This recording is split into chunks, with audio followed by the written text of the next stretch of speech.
Welcome to the commentary booth, where we watch and you guessed it, commentate on the week that was in movies and TV.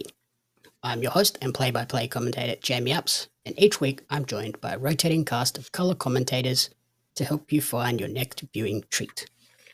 This week I'm joined by an impact fee technician who lists their favourite movie as A Nightmare on Elm Street and favourite TV show as Golden Girls. Welcome back to the show, Corrina Mabey. Hello. Thanks for having me. The official first episode back for the year. Yes. Woot woot. All the good things you're still keeping me on board, so I guess I'm doing something right. It's cool. Yeah, back again for another year, but same old stuff. Trying to pump out episodes so I can actually take holiday again.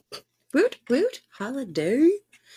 And I don't have to I'm not going to be in charge of doing a lot of episodes this year, right? Right? Right? We'll see about that. Damn, this shit I signed myself up for. But this week, we are delving into the dark side of the internet and the life of a self-employed creator as we review the Australian independent thriller Freelance, starring a former Pario interviewee, Nicole Pastor. Freelance follows Katie, a down-on-her-luck video editor played by Nicole, as she takes on a mysterious but very well-paying job editing some videos that at first seem like poorly made student films, but ultimately turn out to be authentic snuff films that cause Katie to be haunted by visions of people in the videos. Cast-wise, like I said, it's a very limited cast, which is really cool, but Nicole Pastor plays Katie. We have Jordan Fraser-Trumble as Kevin, Katie's friend and fellow editor.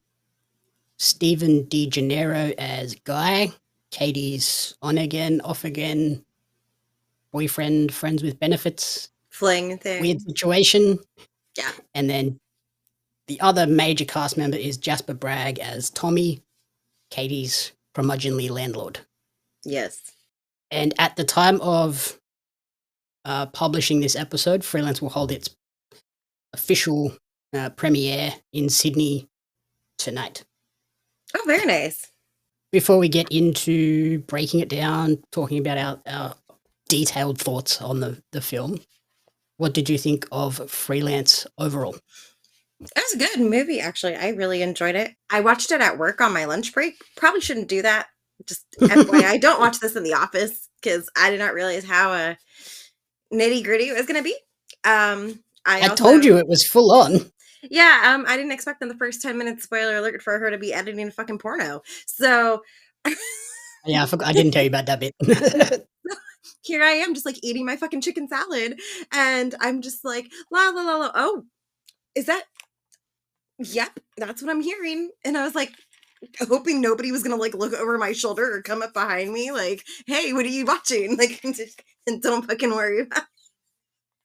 Don't worry, it's a movie. We know it's a movie. We didn't know it was that kind of movie.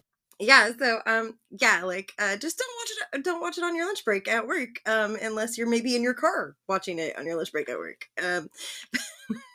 See, this is where you need a Tesla. You could have gone and sat in the car, aircon, and watched it on the big screen. I don't need to have my aircon on though, because it's really nice in Florida right now weather-wise. It's actually cold. So it's been nice to just sit in my car and read with the windows down. But I enjoyed it. I didn't actually know what to expect with this movie. I knew it was isn't it like an indie film or something? It's not a super high production. So for it being an indie made film, it's fantastic. It was one of the better ones that I've seen. And that's, including Netflix and, Prime and shit like that too. So I really enjoyed it. Yeah, it was definitely better than the other budget movie that we recently, at the time of recording, will be coming up as a review, but we've just recently recorded the episode. So that was I think we're starting with a much better one this year than what's to come later. Yeah. This was definitely a breath of fresh air as far as indie horror films are concerned. And it's really fun. If this were over here, I could see it being one of those Sundance films or something maybe, or just an independent film festival kind of thing. And I think what makes this work in that way is it's not so much about the over the top crazy There's no like crazy supernatural stuff. There's no like crazy CG No. the deaths are not crazy. Like they're just like authentic. Like this is how someone would strangle somebody or Yeah. like They're not like over the beat top. someone over the head with something. Like it's just gritty, grounded, real, which is, I guess, plays into the whole idea of these being authentic snuff films that she doesn't realize that she's signing up to edit. Yeah, like I feel like if you were to be a crazed like person who's going around serial killing people or just killing people in general, like these are a more believable way of doing so as your average Joe versus Mhm. like setting up elaborate traps and stuff like that for people to accidentally fall into. Yeah, it's not like the Saw traps or like even Dexter with his whole basically like kill room that is perfectly covered in plastic and Yeah, established. It's just like this leaves like a lot of room for error. this guy breaks into someone's house and strangles them in their bed. Yeah, like he clearly doesn't care or doesn't even think that he could like potentially get caught. It's just kind of like a in a moment kind of moment, so or moment thing. So Yeah. And like because of that, because it is sort of really stripped back in that way, the film is less about the murders and more so about the mental toll watching this sort of stuff and editing this stuff yes. plays on Katie. And then it ends up being this movie works because Nicole is so good in the role. Mm-hmm. Yeah, she's If her phenomenal. performance was terrible, the movie would be terrible, but her performance is great. Yeah, I feel like this could have this had the potential to be like a really bad like grade B like slasher fic probably. Mhm. But she just like she really understood her character and really got into her character. And so nothing felt forced. It felt like she was really just like she became that person, that editor who's just legitimately like losing her fucking marbles having to go through all this shit. And like I think for me, this movie sort of hit so much because it's about this struggling freelance video editor Yeah. who's in a desperate point in her life financially, so much so that she's willing to take on like any job just to make ends meet, whether that's, like you said, editing porn films, Yeah. at some point starring in porn films, Yeah, that was an awkward sequence.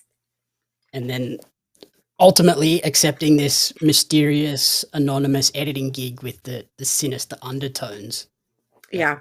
as a freelancer myself, like it really captures that idea of hustling and grinding and like reaching out to people and like just trying to get the next gig to pay the next bill. Yeah. And like from there, it sort of ends up going on to because she's like editing these crazy videos and like is because it is paying so nicely. It's like, should I like? She's struggling with that morality of do I tell people what I'm Yeah. doing? Do I tell people about these movies? Like, do I go to the police? Yeah, like, do I just Um, keep doing it? Do I keep my mouth shut? Like, what should I do at this point? yeah, it blurs that line of like, do I tell someone Morally right. or I need this money, so I'm just gonna keep doing this and try and like reason it in my brain that it's fine. These aren't real. These are just Yeah, like she says, poor student films to begin with. right. I like how she, throughout the entire film, she is really struggling with that whole are these real or are these not real? Yes, they're real. No, they're not real. Just to kind of keep herself sane and like really, keep at it because she is so desperate for money. And we see that, later on, it's not just for herself, it's also for her family and stuff like that. So it's, I mean, I give her kudos for grinding, literally. Yeah, it gets pretty wild in there, and like the way that it depicts like her buckling under that stress too, with like her slowly just like being super paranoid. Like at the Yeah. start, she's just like, "Who's making these videos?" Hmm. Her cat like starts to have some issues Weird shit. itself, so she's worried about that. Her landlord is a total asshole. And a creep as fuck, dude. Yeah, she's stressing about that, and then it eventually gets to that point where she's like the extreme pressure just gets to okay, now I'm having hallucinations and weird dreams and just Yeah. like totally having panic attacks and freakouts and like psychotic moments herself. Yeah, it's interesting to see how this like really can affect somebody. And honestly, anybody like she could be anybody, like any real kind of person. Like I think that's why I appreciated this so much, is that it is such a relatable character, especially to people who are in the freelance world. You know, like this seems like it could have been an actual situation that might have occurred one time or could possibly occur. Hmm. And like, we watched that movie last year with the podcast creator, Mm-hmm. Yeah. and like, it was believable, but it was also out kind of a little bit less that you could connect with it because she was in that big, elaborate, fancy house and stuff like that. Whereas this one, She's struggling. a one bedroom, basic apartment, no like fancy, luxurious furniture. It's just like your average computer, like PC, Yeah. gaming PC, like anywhere. Right. And she's struggling. She's 3 months behind. She's 3 months behind on her rent. It's not like she's like raking in the dough or anything like that. So she is very relatable to especially like the younger generation of freelance artists probably that are out there. Hmm. And like, it establishes just how badly she's struggling, even before we find out how far she's behind on the rent, where she goes to the coffee shop and can't even afford to buy a coffee. Well, Like, oh she's Jesus. fucking her friend just so she can eat dinner. Like she's literally just like, "Oh, I need some fucking dinner. Yo, hey, you want to hang out? Like, let's go grab a bite to eat, and then I'll you know, we'll have fun for a little while, and I'll pretend that it's great." Yeah, that guy was also a bit weird. He was very strange. He was a very strange side character. Um, but yeah, man, desperation will let you do crazy things, I guess. Are you a trading card collector or a fan of Australian pro wrestling? If so, you're not going to want to miss out on the limited edition Australian wrestling cards.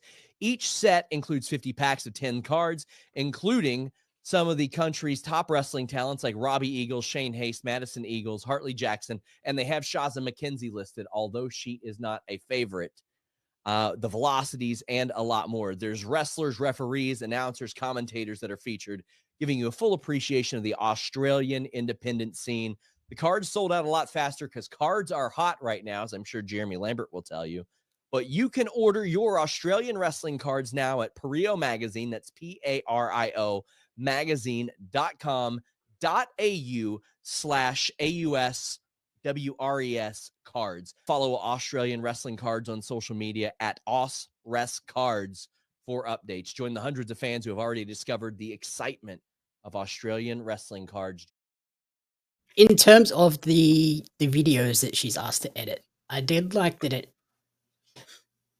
it escalates significantly and quickly. Like, the first one, yeah, you could look at that and go, oh yeah, that's just like a poor student film of like a break and enter type thing, and that Yeah. ends up leading to the murder of a single woman in her bed. Intense, but I'm glad they kind of, the way that it's edited it, the film itself, not the film within the film. Yeah.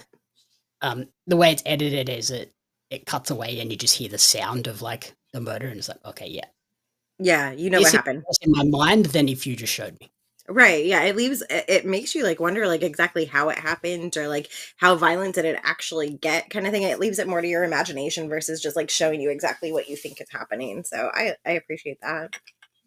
And it leaves that like open-endedness of like, was it just murder or did it go Further. beyond that? Yeah. And then video 2 kind of tones it back a little bit and goes to a man hanging himself, which is, again, would be incredibly traumatizing in a totally different way. Mm-hmm. Video 3 is a woman being suffocated in plastic. Mega intense, that one. Yeah, that one's pretty rough. And a couple gets shot in a tent while camping. Yeah. It's a quick, easy one, but again, that would also be traumatizing in a different way because it is a much more graphic, gruesome murder than someone being choked. Well, also like in the long range of that particular murder is that if they get shot and they're out camping, like no one's going to find them for a few days or even report them missing for a few days. So like you don't know what condition their body could be in when they actually get found, like animals ravaging them and stuff like that. Whereas like the other ones happen in like a controlled location where like, you know, if this person doesn't call into work, someone's going to like call and they're just going to be decaying in their, you know, house, not fucking rotting away in the elements of a campsite. And then video 5 like really ramps it up with the person being beaten and tortured while sitting on the toilet, which is an interesting location for that. Yeah, that's a little bit wild.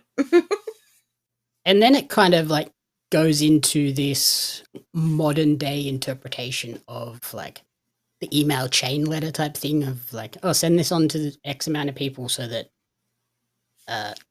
you have good luck or you don't have bad luck and stuff like Yeah. that. And it gets to the point where they're like threatening Katie's family and then sort of asking, well, we don't have a video for you, but you should just make us a video of yourself. Yeah, like self-editing like, and oh, stuff like that. God. And like, yeah, I did like that because it gets to that point of another moral conundrum of what are you willing to do or who are you willing to sacrifice? Yeah, 100%. Keep yourself and your family alive. Yeah, it's desperate times call for desperate measures, I guess, at that point. Like, yeah. And were you somewhat surprised by who she ultimately chooses to film before we get to the crazy finale of the person that she actually kills? The person that her first attempt. No, I'm actually not. Because he's such an easy target. Yeah, I get that. Like it was easy to get in a situation where you would be able to like have that opportunity. Yeah, it was like a kill of convenience or an attempted kill of convenience at that point. Like, yes, I really feel like she probably could have gone after her landlord and that was like in her head to do that. However, yeah, I feel like her target was much more easily acquired. And she felt like it was going to be an easier thing for her to complete. But then, yeah, also an easier one to get caught on because like the police are always like, the person that killed this person is probably someone they knew and probably someone they were dating. Yeah, 100%. So she would be like prime suspect number 1. Yeah. Immediately. Landlord, maybe not so much. Like he sounds like he's a dickhead. He could have been a dickhead to everyone in that unit block. Yeah, there could be like a ton of potentials, even like ex, tenants and stuff like that. So definitely didn't think that one through. Mm-hmm. And yeah, I love the idea of sort of the internet sleuthing too. Like we have the internet detectives, such a modern phenomenon. It is, yeah. Like I don't know, like internet detectives. Like I never really thought of people as being like kind of like an online Sherlock Holmes until I was watching that "Don't Fuck with Cats" thing on Netflix, and I was like, there are really people out here that just like sit here all day at home and like try and connect dots to everything and have like storyboards on their walls, probably.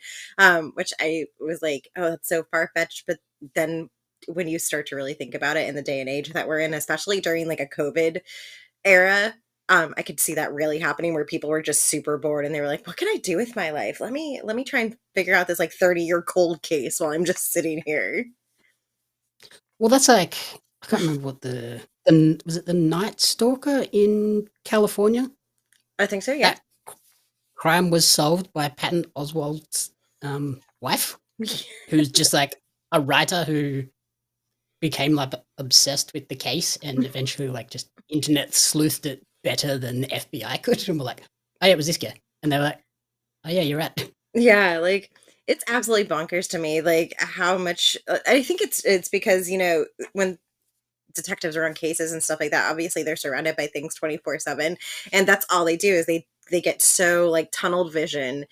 So having an outside source is cool and all, but I don't think that some of these people do more harm than good while they're trying to be a super sleuth. So it's a very like fine line to walk between. And it's also a case of like detectives might be working 2 or 3 cases at a time. They might not be, oh, my sole focus for the next 5 years is this one thing. Right. Yeah, it's a very rough industry, I think, that particular thing. But yeah, I do appreciate that she was trying to just like go through and look at like potential like homicides or like the way that it happened and where these people could be to see if this is actually like a real thing. Mm-hmm. And she's comparing like stuff in the backgrounds and lights and video and the walls and the buildings and like just trying to like patch it all together to work out who it is. But all that ultimately leads her to is that the only way to get out of this job that she's now got herself wrapped up into is passing it on to the next person, kind of like The Ring or It Follows. Like, there's definitely key inspirations for this, but it's interpreted in its own unique way. Yeah. Her first person that she attempts to pass that on to does not go very well. Nope. And I kind of like, I was really hoping that like something would happen where like it would not go through, because I was like, oh, that person doesn't deserve this shit. Like, what are you doing, man? Like, I know you're fucking desperate, but why? Why that person? Especially when you find out that that person is like pregnant and you're like, oh, don't give it to her. Yeah, like, what the fuck, man? Like, why? Why'd you do that? And you can tell like she's starting to feel guilty after a while too. She was like, what the fuck am I doing? Like, I feel like a little bit of her humanity came back to that, because there were points in this movie where you start to question her actual like sanity and like how out of touch she's become with the real world, especially with her like fucking hallucinating about her goddamn cat everywhere. To be fair, her cat was not in a great place. No, he was not. But I love Pavarotti. It just wasn't. It wasn't who she thought it was. Yeah, I like her name for her cat. That was genius. Like, it's so cute. Because it's a little fat cat. Whatever. He was adorable until he became an asshole. But yeah, I love like she works out, oh shit, I've got to pass it on. And at that point, I'm like, who recommended you? Yeah. And that leads us to the ultimate conclusion, which is like pretty intense. It is. It ends on a great note, this movie. I'll give it that. The conclusion is totally worth the investment to get to. Even if it was, did you like realize who it was pretty quickly? Yes, I did actually. Like when I realized it like really smacked me in the head. I was like, oh, yep, I know exactly what's going on here. And I love how she was able to piece things together just by looking at like one particular element, like not even really looking for it, but just stumbling across this one particular item. And she's just like, wait a second, that's not a very common thing anymore that you see. So like, what the fuck?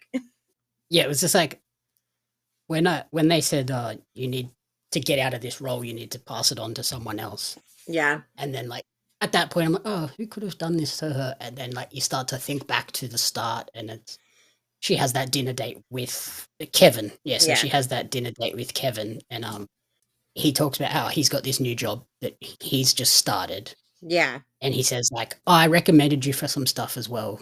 It's like foreshadowing 100%. Let me if anything comes up. And it's like, oh, I was like, Kevin is not as nice as he initially appears. There's some ulterior motives going on there. And at first I didn't think this was what his ulterior motive was. I thought he was just kind of like somewhat jealous of Guy. Yeah, well, and that, and also the fact that like she did have that other interview with that other company.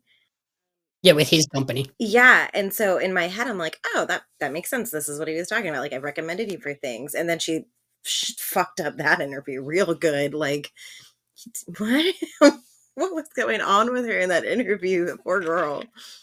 But yeah, so like, although the ending was pretty obvious, it didn't hit as well as I think the writers Mike Gabino and director John Balaz might have hoped. But it still like worked because of how like intense and like vicious and blood-soaked that finale was. It was like, oh yes, it was fantastic.